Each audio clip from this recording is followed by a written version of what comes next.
Okay, we were talking about the Razorbacks and their bowl game, and of course, this is when bowls really start going. We're outside now, so if you catch a little wind, we just got away from all the noise from inside Starbucks. It was getting like being in really Colorado. crowded. Everybody on New Year's Eve getting them some mid-morning coffee and goodies, and certainly the scenery here at Starbucks is all-American quality, I've got to say. It's really good. I highly recommend it. I wish they'd comp us a little bit for some of this free advertising that we're giving them. But anyway, some of you sports fans might want to come out here and check out the talent that rolls through Starbucks here at Midtown. Wish the Mexican restaurant was open down there. Anyway, we're talking about bowls, and really bowls have been going for a while, but they really started this week, I think. LSU in action, Mississippi State yesterday winning big over NC State, Texas A&M losing against Louisville, Auburn. I didn't watch that game, but they blew out Memphis. I don't guess that was a surprise with Justin Fuentes leaving Memphis. They're changing direction, new coach coming in. That kind of always, the interim coach situations always are a squirrely thing for bowl games. But anyway, we did watch that game last night, and we're kind of keeping up with the Southeastern Conference teams more than anything. LSU did what Arkansas couldn't do against Texas Tech. They had an effective running game the whole night, and sacks. They got their defensive line put a lot of pressure on Mahomes that Arkansas couldn't do, and I think when LSU's talent's playing as well as it was the other night, it just shows how fresh they were. It shows how strong they are. But anyway, last night we've been talking here, and kind of want to get this on the podcast instead of just between us. Texas A&M, man, I looked at their offensive line last night. They definitely don't have Ben Herbert working them out. Those guys were fat. The stomachs were hanging over their bellies. Their offensive line wasn't very good. We know Texas A&M. You just want to just pound your head against a wall that Arkansas can't beat these guys 2 years in a row. Blow 2 games against them. In fact, in the fourth quarter. This is a team Arkansas should have been taking care of business. What if? But man of mercy, that program is really in flux. Yeah, Jim, we've had quite a few conversations around Texas A&M and how great their recruiting has been, but the performance on the field has not matched that recruiting. It's branding, and then there's performance. And if you really want to look at a program, look at the performance on the field. A&M comes out of the gates, and they regularly are, playing great football and doing spectacular things at the beginning of the year, but then they fall apart at the end of the year. People get the recipe for success against them and shut them down. Kevin Sumlern's teams just are not very precise, and we saw that last night. Louisville, coached by Bobby Petrino, who's known for, he understands the devil's in the details. Kevin Sumlin coaches a football team just like Cliff Kingsbury. It's more street ball, something where you've got an athletic quarterback and you kind of just throw the ball to an open space, but against good teams, that's just not going to work. We've always said, A&M's defense has been the problem. I haven't said that. I've said over the last 2 years, I think their offense is the problem because they're not very precise and they're not very physical. Arkansas, unfortunately, at the beginning of the years, we just haven't started off well. But if we would play A&M and Texas Tech right now, I think we would be victorious. I think we wouldn't probably be able to hold Tech like LSU did because LSU's built to shut down spread teams. They're small, they're fast. Texas Tech played into LSU's hands. LSU's offense it mimics ours kind of, but obviously our passing game's a whole lot better. But our defense just isn't as athletic as LSU's. But you look at the conference as a whole; it's doing really, really well. I was glad to see A&M lose, but I'm pulling for the rest of the SEC as things go on. Things are playing like I kind of thought they would. I was saying, "No, the SEC's down." I'm like, "No, it's not. Just we're beating up on each other. That's the problem with the conference." Mike, your thoughts? Well, yeah, the SEC is performing well. Very glad to see that we're in the right conference and all the Arkansas homers can feel good about who we play week in and week out. But what do y'all think about that San Jose State-Georgia State game? Huh?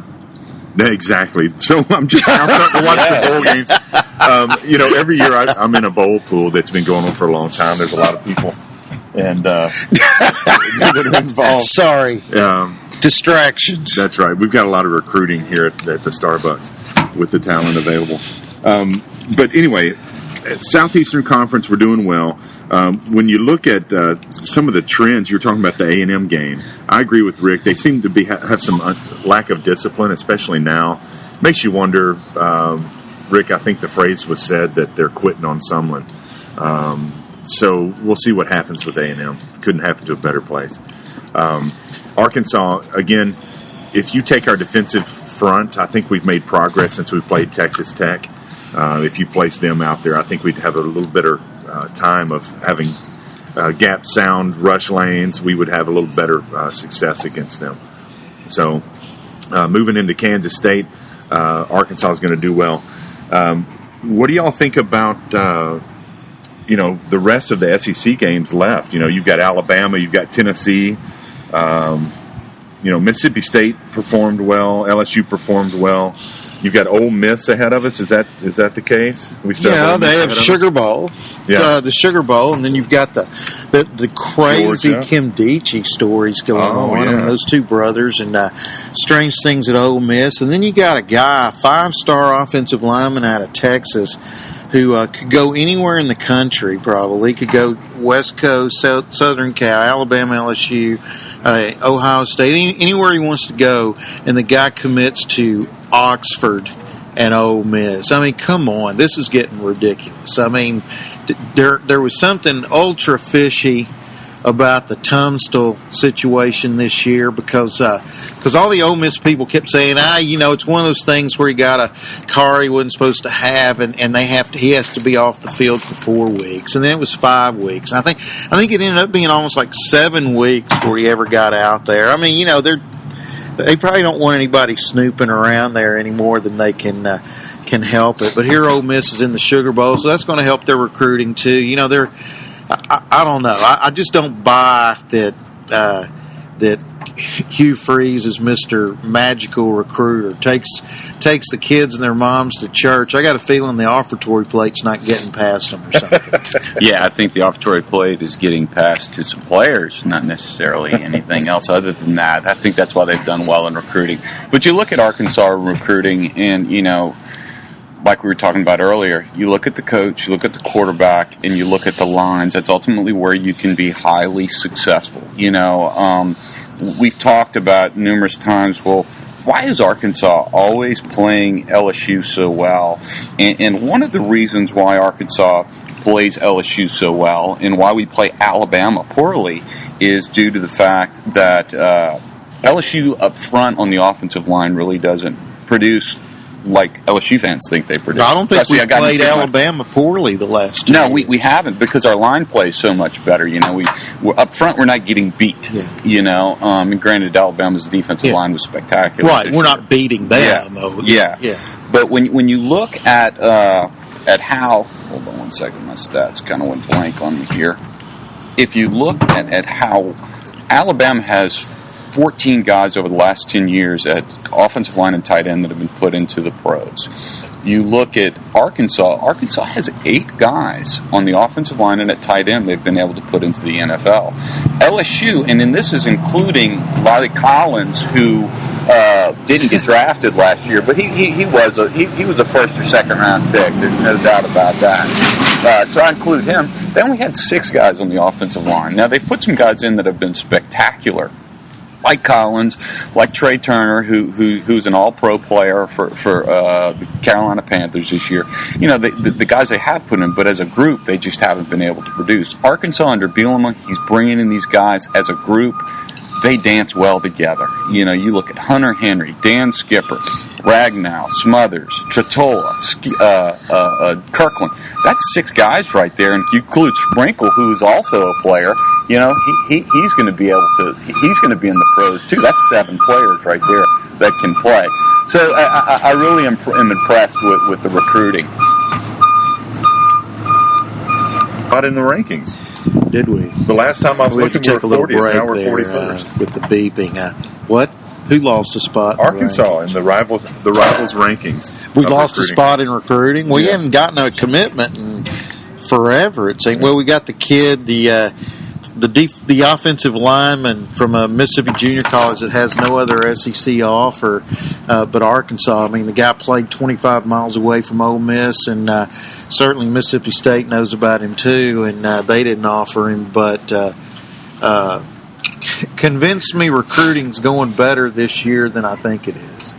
But it kind of goes back to Bielema's second recruiting class. You know, it was one of those ones that, there's not so many guys. You know, it's the big profile hype stuff. Recruiting, it's all it is. It's hype, and we've got to realize that. You know, these guys take to Twitter and they get on Rivals and they're on Facebook, and there's so much BS really that goes on in regards to recruiting.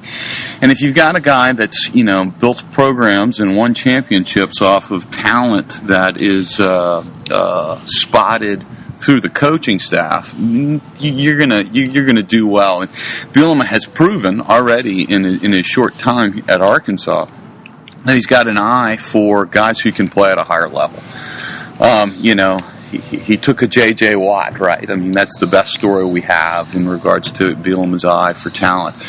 He can develop players. That's what's been really impressive, and he develops them throughout the year. That's one reason why we're successful. So I don't get into... Hey, let me interrupt just a second. Not only did he take J.J. Watt, but I noticed that his little brother last night playing fullback looked fantastic. As Wisconsin upset Southern Cal, or beat Southern Cal. Maybe it wasn't an upset, but they beat them at the end. But, yeah, I mean, he has great eye of talent. There's no doubt about it. And he's got, a great eye for linemen. Let me just change gears real quickly, though, to get you on the fact that Sam Pittman is not there. He may have been our most successful recruiter among our assistant coaches. Also, he was carrying the title of recruiting coordinator when he left.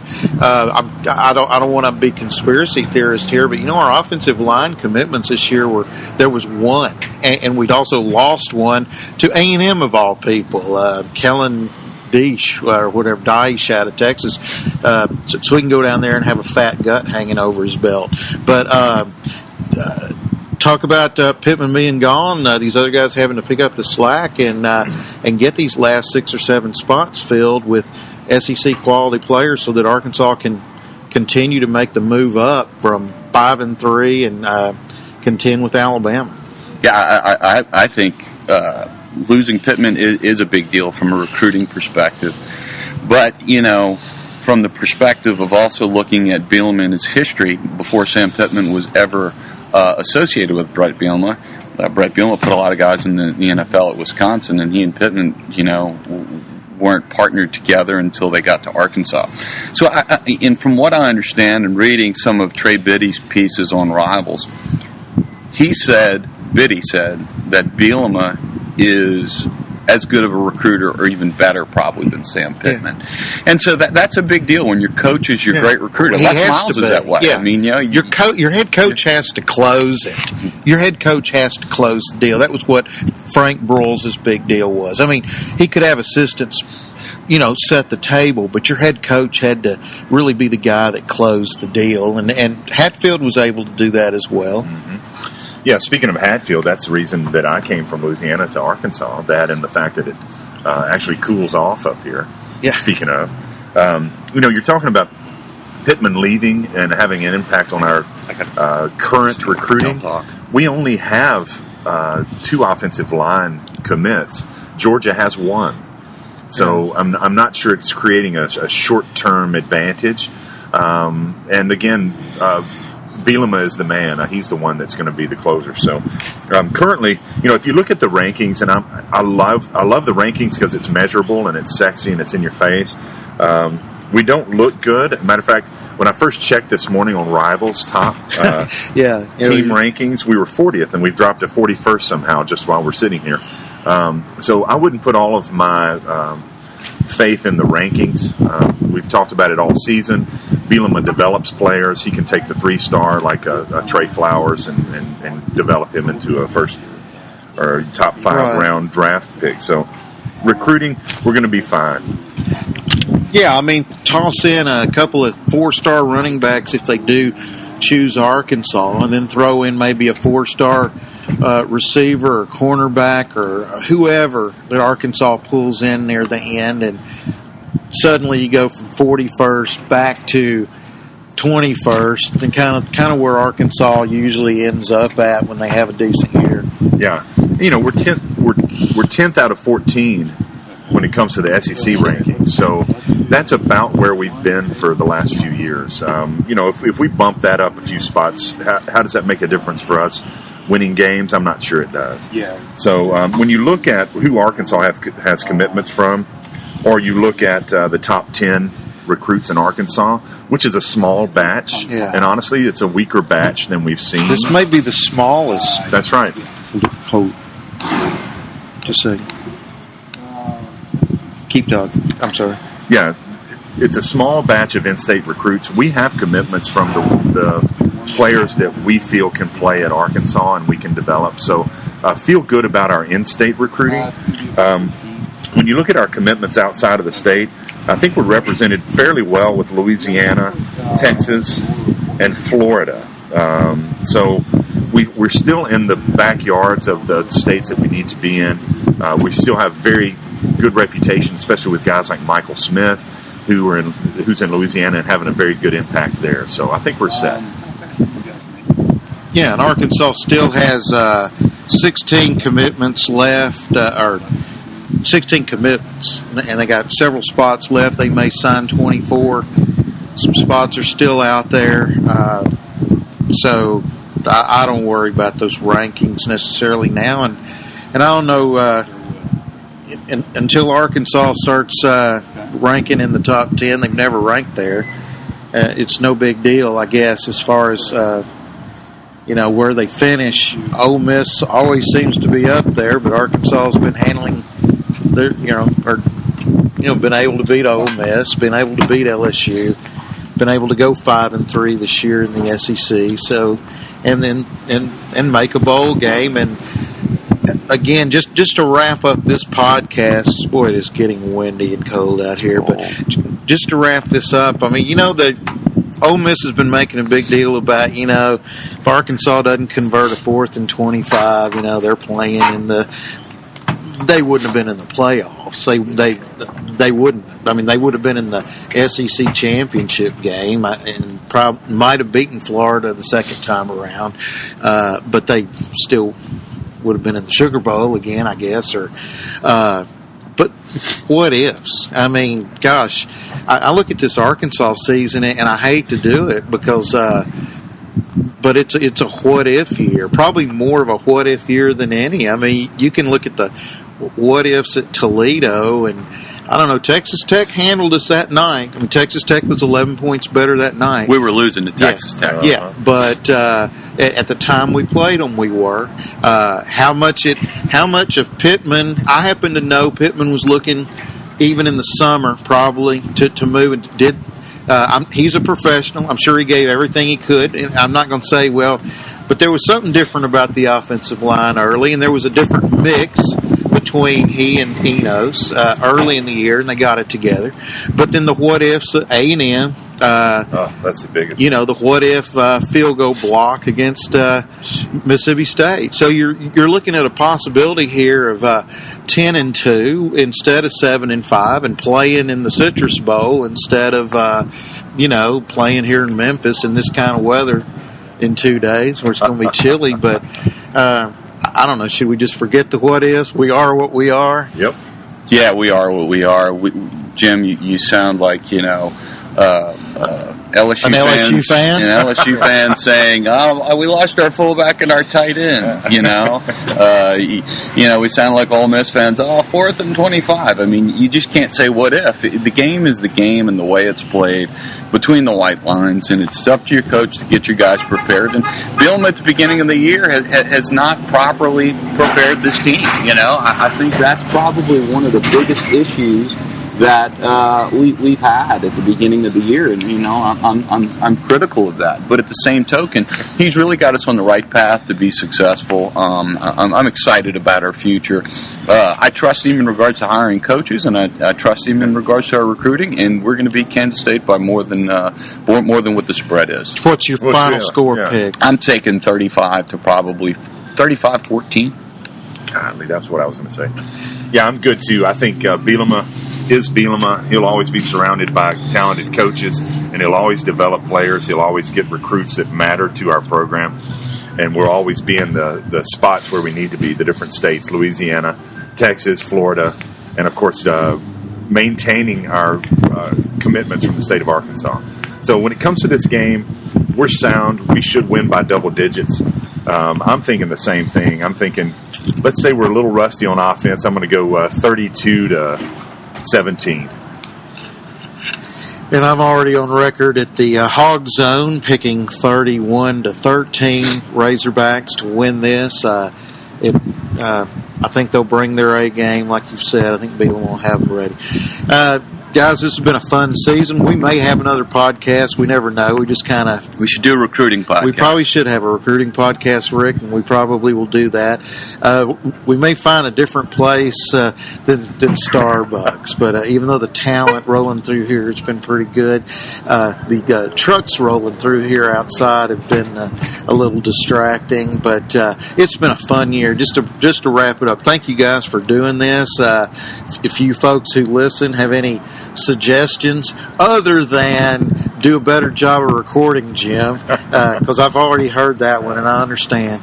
If you got other suggestions on how we might do this podcast, or if you want to submit questions to me, Jim at arctimes.com, and I'll be happy to pass them on to these guys and we'll ask them on this podcast.